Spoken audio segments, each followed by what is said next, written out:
Hello students, welcome back to the Utopic maths classes. Hope you are enjoying the videos और आपको channel पसंद आ रहा है और साथ ही साथ आपको कॉन्फिडेंस भी आ रहा है कि आप बोर्ड्स में अच्छा कर सकते हो, राइट। और अगर आप चैनल पे नए हैं तो चैनल को आप सब्सक्राइब कर लीजिएगा, ठीक है बेटा जी। And if you are a regular student तो आपको पता होगा कि हम लोग क्या कर रहे हैं, राइट। तो लास्ट वीडियो में हमने एरियाज रिलेटेड टू सर्कल से रिलेटेड एनसीईआरटी के जितने भी इंपॉर्टेंट क्वेश्चंस होते हैं वो हमने कर लिए थे। और मैंने बोला था कि जो सीबीएसई 23 या 24 में कुछ क्वेश्चंस इससे आए हैं वो जो इंपॉर्टेंट क्वेश्चंस है, राइट। कुछ तो सेम ही है, जो 60 डिग्री एंगल दिया हुआ है, हमें 90 डिग्री दिया हुआ है, वैसा है, ठीक है बेटा जी। जो नया है वो मुझे डिस्कस करना था। और जो दोनों नए हैं वो दो केस स्टडीज है, एक हमारे 24 में आया, एक हमारे 23 में आया। दोनों स्टैंडर्ड के पेपर्स में आई, सॉरी ये तो बेसिक में आया था जो आज हम डिस्कस करने वाले हैं, और एक स्टैंडर्ड में भी आई थी हमारे 23 में हमारा केस स्टडी। तो हम लोग वही डिस्कस करेंगे दोनों, ताकि आपको क्लैरिटी आए कि आपको और कैसे क्वेश्चन पूछे जा सकते हैं। मेनली तो वही आएंगे जो हमने अभी तक किया था, ठीक है बेटा। तो चलिए शुरू करते हैं। हमारा ये क्वेश्चन मैंने लिखा है केस बेस्ड, ये केस स्टडी है हमारी। इसका जो फोटो है प्रॉपर वो मैं आपको लास्ट में डाल दूंगा वीडियो में। अभी मैंने सिर्फ डायग्राम ले लिया है और मैंने क्या इसमें जो पूछा है वो आपको लिख दिया है, ठीक है बेटा जी। तो इस तरीके का आपको डायग्राम दिया हुआ है, वो पूरा केस स्टडी में थोड़ी इन्फॉर्मेशन दी होती है ऊपर, हाँ जी, क्या कैसे है। तो वो तो मैं आपको लास्ट वीडियो मतलब वीडियो के एंड में वो पिक्चर्स डाल दूंगा इसकी, राइट। बाकी अभी सिर्फ देख लीजिए जो इंपॉर्टेंट है वो इधर लिखा हुआ है। ये डायग्राम आपको दिया हुआ है को दो कॉन्सेंट्रिक सर्कल्स है हमारे, जिसमें जो इनर सर्कल है वो 8 पार्ट्स में डिवाइड हो रहा है, ठीक है बेटा जी। आपको एक आउटर सर्कल हमें मिल गया। हमें क्या फाइंड करना है, हमें मेजर बता रहे हैं एंगल आरओएस का। आरओएस इज दिस एंगल, हमें ये वाला एंगल बताना है, हाँ जी, sorry not this, it is just this. ROS हमारा आरओएस में यही होगा, ROS इज दिस एंगल, ठीक है बेटा जी। ये वो तो ये वाला पॉइंट है ना, तो वो सभी के लिए यूज हो रहा है, राइट। फिर हमारा पेरीमीटर बताना है हमें, sector OPQ। OPQ is this sector, हाँ जी, इसका हमें बताना है पेरीमीटर। और एरिया ऑफ शेडेड रीजन बताना है PQRS। PQRS किधर है हमारा, एक PQRS ये वाला बताना है। और इसके और पार्ट में दिया हुआ था हमें, आप या तो ये कर सकते थे, और पार्ट में तो चॉइस होती है ना, या तो A करो B, या तो आपको ये वाला एरिया फाइंड करना था, ये वाला, जो भी आपको कन्वीनियंट हो, राइट बेटा जी। तो चलिए शुरू करते हैं, हाँ जी। अगर अभी तक आपने वीडियो देखी हुई है सर्कल की सारी, तो आपको ये तारा मुश्किल लगने वाला नहीं है, राइट बेटा जी। तो अगर हम फर्स्ट पार्ट की बात करते हैं, हाँ जी, मैंने आपको बताया था कि अगर एक सर्कल जितने पार्ट में डिवाइड हो रहा होता है तो एक जो एंगल ये वाला आता है हमारा, उसको हम उतने इक्वल पार्ट से डिवाइड कर देते हैं। समझ आया, ये लास्ट वीडियो में मैंने आपको बताया था, ठीक है जी। तो अगर मेजर ऑफ मुझे एंगल ROS बताना है तो वो मेरा कितना होगा, ROS will be equal to 360 degree divided by 8। कितने पार्ट्स में डिवाइड हो रहा है हमारा, 8 पार्ट्स में डिवाइड हो रहा है। तो ईच एंगल जो ये वाले सारे एंगल्स हैं वो कितने हो जाएंगे हमारे, each angle will be of 45 degree. कितना हो गया हमारा, 45 डिग्री हो गया, ठीक है बेटा जी।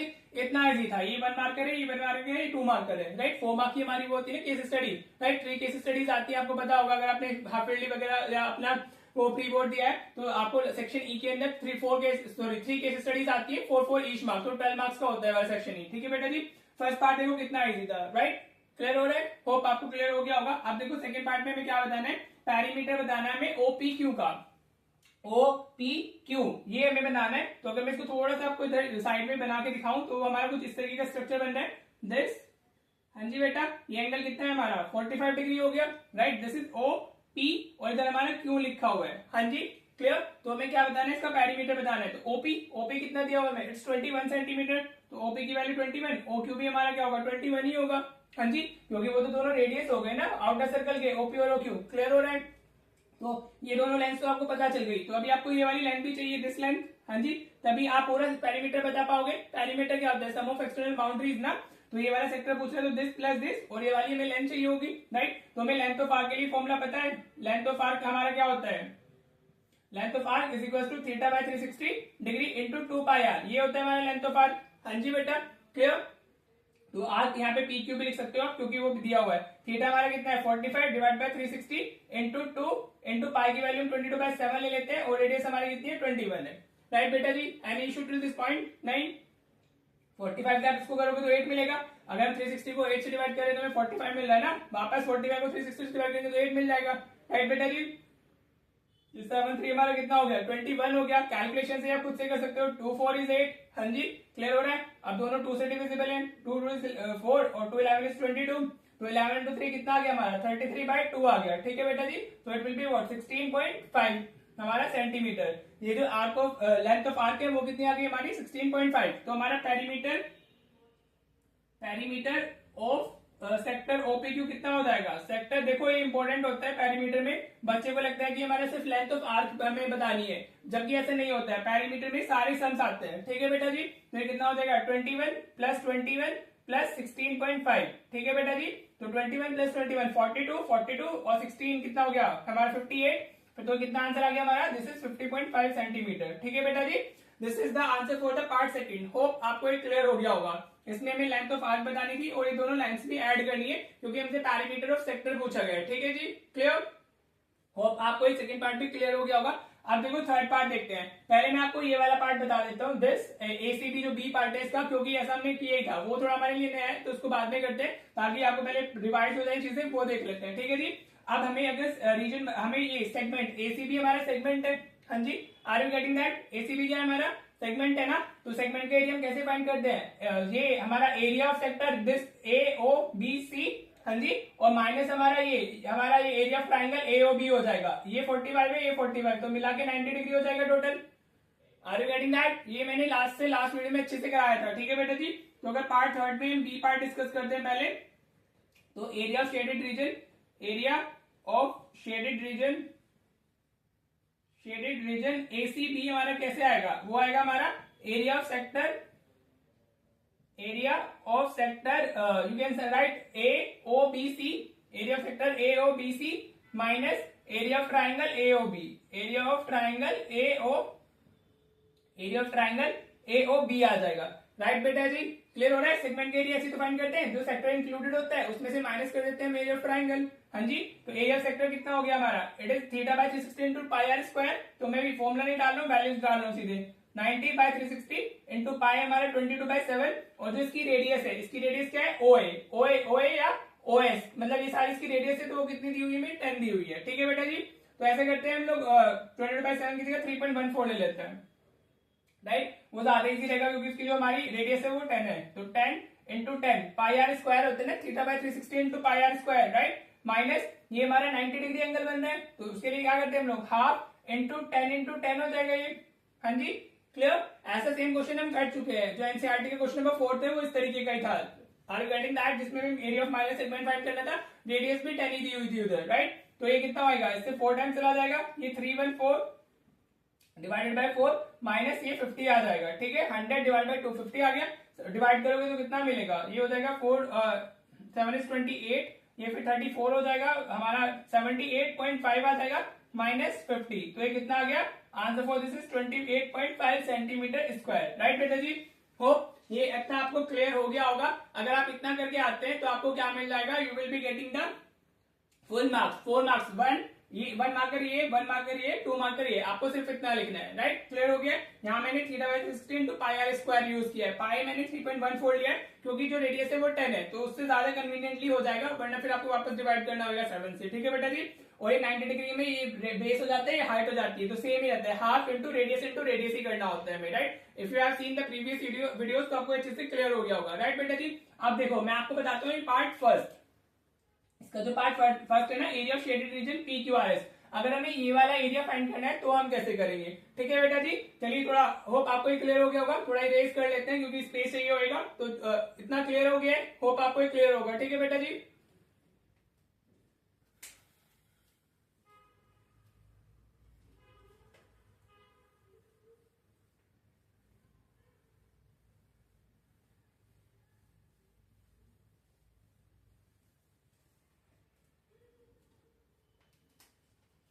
देखो बेटा, अगर हम पार्ट एक ही बात करते हैं, थर्ड के पार्ट एक ही बात कर रहे हैं, हाँ जी, तो वो क्या दिया हमें? Area of shaded region PQRS। क्या हमें बताना है? Area of shaded region PQRS, shaded region PQRS, ये हमें बताना है, हाँ जी। तो कैन यू सी कि हम इसको कैसे फाइंड कर सकते हैं? देखो, अगर मैं ये वाला जो बड़ा वाला सेक्टर है OPQ, अगर उसके एरिया से मैं OSR या ORS का जो एरिया है वो माइनस कर दूं तो मेरे को ये वाला एरिया मिल जाएगा। भाई मेरे पास में इस तरीके से, हाँ जी, ये है मेरा सिनेरियो, मुझे ये एरिया फाइंड करना है। तो अगर मैं टोटल एरिया फाइंड करके अगर मैं पूरा एरिया फाइंड करके इस वाले को माइनस कर दूं तो मेरा सिर्फ ये रह जाएगा ना, हाँ जी। तो इसमें हम क्या करेंगे? विल बी राइटिंग दिस, ये किसके इक्वल होगा? एरिया ऑफ सेक्टर ये OPQ area of sector OPQ, OPQ जब हम एरिया की बात करें तो उसमें पूरा स्पेस उसमें आग इंक्लूड हो गया है, राइट। तो अब हमें इसमें से ये माइनस करना होगा, तब जाके हमें हमारा रिक्वायर्ड एरिया मिलने वाला है, राइट। तो we can say minus area of हमारा सेक्टर आरओएस या ओआरएस, ठीक है बेटा जी, आरओएस, क्लियर। चलिए जी अब वैल्यूज डाल दीजिए। इसकी जब हम बात करें तो कितना जाएगा, थीटा बाय 360, इसको into pi r square use कर लेते हैं, कैपिटल ले लिया मैंने इसके लिए, या ओपी डाल दो, ओपी लिख लीजिए, हाँ जी, क्लियर। इसमें ओपी डाल दीजिए, अब चलो आपको कंफ्यूजन हो सकता है, तो ओपी का स्क्वायर हो जाएगा माइनस ये थीटा, थीटा तो सेम ही है ना, बाय 360 इंटू पाई हमारा क्या हो गया, स्मॉल आर क्या है, ओएस का स्क्वायर हो जाएगा, राइट बेटा जी, क्लियर। अब थीटा बाय 360 इंटू पाई तो कॉमन आ रहे हैं, तो वो कॉमन ले लेते हैं, तो यहाँ ओपी का स्क्वायर बचेगा, ओपी का स्क्वायर कितना है हमारा, इट्स 21, तो 21 का स्क्वायर माइनस ओएस का स्क्वायर कितना है हमारा 10, तो 10 का स्क्वायर आ जाएगा, राइट बेटा जी, सॉरी ये इस तरफ आएगा, आर यू गेटिंग दिस, हाँ जी। कैलकुलेशन करने का इजी फॉर्मेट बता रहा हूं मैं अभी। ये थीटा हमारा कितना है 45 बाय 360 इंटू पाई, हम अभी 22/7 लिख लेते हैं, या 3.14 जो आप लेना चाहो, ठीक है। अगर क्वेश्चन में स्पेसिफाइड है तो वही लेना है, बाकी इट्स अप टू यू। तो ये पाई हो गया हमारा, 3.14 डाल देते हैं। अब इसमें ए स्क्वायर माइनस बी स्क्वायर की आइडेंटिटी लगा लो, हाँ जी। ये क्या होता है, ए प्लस बी, तो 21 इंटू 10 प्लस 31 हो जाएगा, और इंटू 11 आ जाएगा, राइट बेटा जी, क्लियर हो रहा है। तो अभी इससे 8 टाइम्स आएगा, अब आपको क्या करना है, इनको मल्टीप्लाई करना है और डिवाइड बाय क्या कर देना है, 8 कर देना है, so that will be your answer. इसको डेसिमल्स में लिख दीजिएगा, I am not doing that, मुझे आपको कॉन्सेप्ट बताना था। ये क्वेश्चन हमारा इस बार नॉर्मली भी आ सकता है कि अगर आपको इस तरीके का एरिया फाइंड करना होगा तो how you will be finding this, ठीक है। बाकी उसमें तो चॉइस थी हमारे पास में केस बेस में, तो हम वो इजीली कर सकते थे। तो बाकी ये आपको अलग से क्वेश्चन भी मिल सकता है, ठीक है बेटा जी। होप आपको ये क्लियर हो गया होगा कि हमें अगर इस तरीके का एरिया अवेलेबल है तो हम उसको कैसे फाइंड करने वाले, ठीक है बेटा जी। तो this was the case study जो हमारी सीबीएसई 24 के बेसिक के पेपर में आई थी, but it is quite nice. मतलब स्टैंडर्ड में इजी आते हैं चीजें, बेसिक में कभी कभी टफ आ जाता है। होप आपको क्लियर हो गया होगा कि कैसे हमें करना था। पूरी केस स्टडी आपको क्लियर हो गई है। अब मैं आपको एक केस स्टडी जो 23 में पूछी गई है हमारा, वो करा देता हूँ, ठीक है बेटा जी। फिर हम इस वीडियो को एंड करेंगे और इसी के साथ हमारा एरिया रिलेटेड टू सर्कल खत्म हो जाएगा, राइट। चलिए वो केस स्टडी भी देख लेते हैं। देखो बेटा, ये सीबीएसई 24 के स्टैंडर्ड के पेपर में आई है, जो इससे पहले हमने की थी वो सीबीएसई 24 के बेसिक के पेपर में थी, राइट। 23 में हमारा नॉर्मल क्वेश्चन आया था, वो जो 60 डिग्री एंगल वाला होता है, जिसमें एरिया ऑफ सेक्टर और लेंथ ऑफ आर्क फाइंड करना था, जो हमने लास्ट वीडियो में किया था, राइट। तो इसको देखते हैं। अभी मैं इसका फोटो आपको एंड में दे दूंगा, तो आपको अगर कुछ नहीं क्लियर हो रहा है, यहाँ से नहीं दिख रहा है अच्छे से, राइट, तो कोई टेंशन लेने वाली बात नहीं है। आप सिर्फ मुझे सुनो कि मैं बोल क्या रहा हूँ, ठीक है बेटा जी। तो एक फार्मर है जिसके पास एक स्क्वायर शेप फील्ड है, जिसके साइड में 20 मीटर दी हुई है, और उसके पास 4 हॉर्सेज है, हाँ जी। और हर एक जो हॉर्स के रोप है जिससे उसको बांधा हुआ है, उसकी जो लेंथ है वो 7 मीटर दी हुई है, राइट। तो वो इतना ही करके उसको ग्रेज कर सकते हैं हमारा फील्ड को, हाँ जी। जो ये फर्स्ट वाला हॉर्स है जो यहाँ पे टाइट है हमारा, वो इतना एरिया कवर कर सकते हैं, बी वाला भी इतना ही कर सकता है, ये सब 7 मीटर दिए हुए है, राइट। ये सी वाला भी उतना ही करेगा और डी वाला भी, ठीक है बेटा, क्लियर। ये वो एरिया है जो वो ग्रेज कर सकते हैं, दीज आर द एरिया जो वो हमारा क्या कर सकते हैं, ग्रेज कर सकते हैं। 4 हॉर्सेज हमारे जो एरिया ग्रेज कर सकते हैं वो ये हो गए चारों। ये सिनेरियो था हमारा, ठीक है। बाकी जब आपको लास्ट में मिलेगा तो आप वहां से देख लीजिएगा। अब इसको सॉल्व करना चालू करते हैं। वो क्या कह रहा है, सबसे देखो फर्स्ट पार्ट हमारा 1 मार्क के लिए होता है, काफी इजी है। Find the area of the square shaped field. अब जो ये नहीं करके आ रहा है उसको तो शर्म वाली बात है, क्योंकि ये तो हम अपना 6th हमारा 4th 5th क्लास में सीख लेते हैं। हमारा जो एरिया ऑफ स्क्वायर होता है वो साइड इनटू साइड होता है, ठीक है बेटा जी। तो area of square shape field कितना हो जाएगा, एटलीस्ट अगर आपको सारा नहीं आता है तो कुछ तो करके आया करो जितना आता है, सो दैट आपको क्या कुछ तो मार्क्स मिले ना। पूरा छोड़ने से अच्छे थोड़ा कम ही छोड़ दो, हाँ जी। जो जितना आता है उतना लिख दो। तो ये कितना हो जाएगा, उसकी जो हमारा फील्ड है उसकी साइड कितनी है हमारी, इट्स 20, तो 20 इंटू 20 कितना आ गया हमारा, 400 मीटर स्क्वायर आ गया, ठीक है बेटा जी, क्लियर। फर्स्ट पार्ट में सिर्फ आपको इतना करना था and you can get the full marks, 1 mark पूरा मिल जाएगा। आप चाहो तो साइड इंटू साइड लिख देना, ठीक है।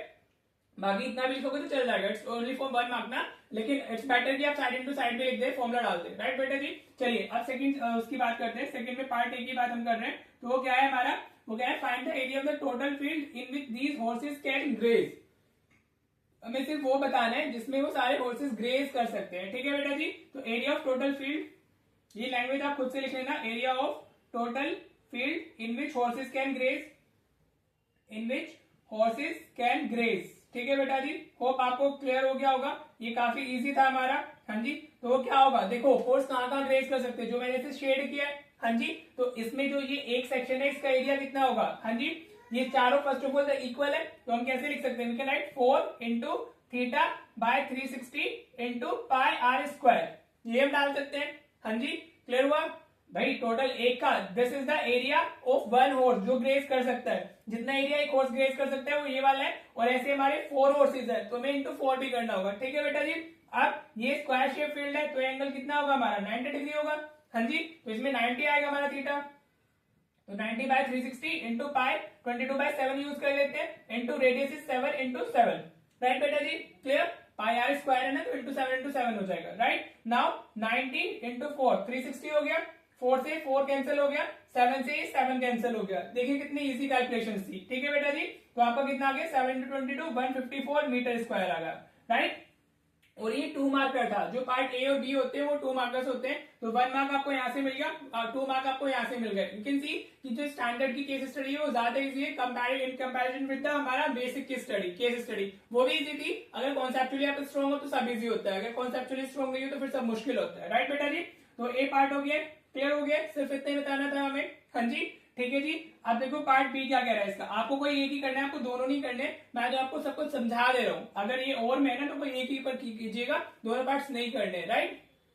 देखो if the length of the rope of each horse is increased, this is increased, मैंने ऐसे लिख दिया, this is increase from 7 metre to 10 metre, find the area grazed by each horse, right. अब जो लेंथ थी हमारी 7 मीटर की जगह कितनी कर दी हमने 10 मीटर कर दी है, तो area grazed by each horse कितना हो जाएगा अभी, बाय ईच हॉर्स, अभी हमारा कितना चला जाएगा, हमें ईच का बताना है तो हम एक ही बात करेंगे, इंटू 4 नहीं करेंगे, क्लियर बेटा। अगर वो टोटल एरिया पूछता तब इंटू 4 करना था, इसने ईच हॉर्स पूछा है तो सबका इक्वल ही होगा, और एक का हम फाइंड कर देंगे सिर्फ, फॉर्मूला वापस सेम है, theta by 360 into pi r square, बस इस बार हम क्या लेंगे, वो जो लेंथ है वो 7 मीटर की जगह में 10 मीटर लेनी है इस बार, पहले 7 थी ना 10 हो गई है, तो राइट, तो ये हमारा कितना हो जाएगा, ये अभी जस्ट इससे प्रीवियस में भी आया था हमारा रेडियस 10, और उसने इस वाले पार्ट के लिए पाई 3.14 लेने के लिए बोला है, राइट बेटा। होप आपको ये क्लियर हो रहा होगा मैं जो बोल रहा हूँ, हाँ जी।